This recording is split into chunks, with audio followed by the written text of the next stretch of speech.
Submission also uses God-given power for common good. So God gave you gifts. He gave you wisdom. He gave you technology. He gave you particular roles in life. And he wants you to use those to benefit other people. It could be as a spouse. It could be as a parent. It could be as a coach. It could be as a boss. It could be as the chair of the neighborhood committee. But he uses that so you elevate others. That's what Jesus did. He used his power to elevate others. Richard Foster talks about 7 areas of submission in life. And I don't love his order here. I think that the believing community maybe goes above neighbors, maybe not. Maybe family, I don't know. But the triune God, Holy Scriptures, family, neighbors, believing community, broken and despised in the world. And we practice submission in all of these areas. What Foster warns, though, is that there's no such thing as a law of submission that will cover every situation.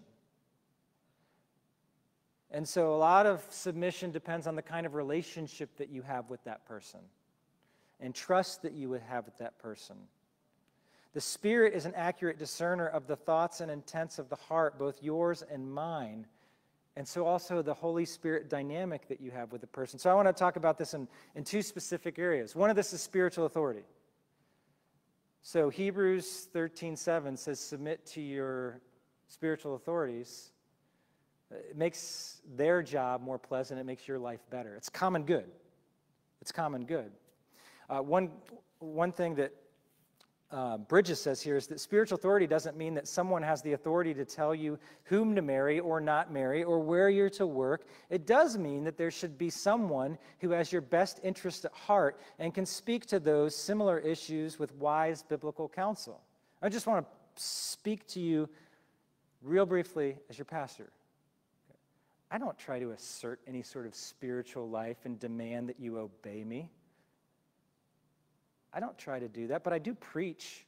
And when I preach, I call us to a certain kind of living, which can come across as authoritative. But if you don't know what my heart is, you might only hear the tone. So let me communicate this very clearly. My hope for anyone in this church, my clear hope for anyone in this church is that you would have a joy-filled, peaceful, impactful life that is overflowing with love and rooted in your relationship with Jesus.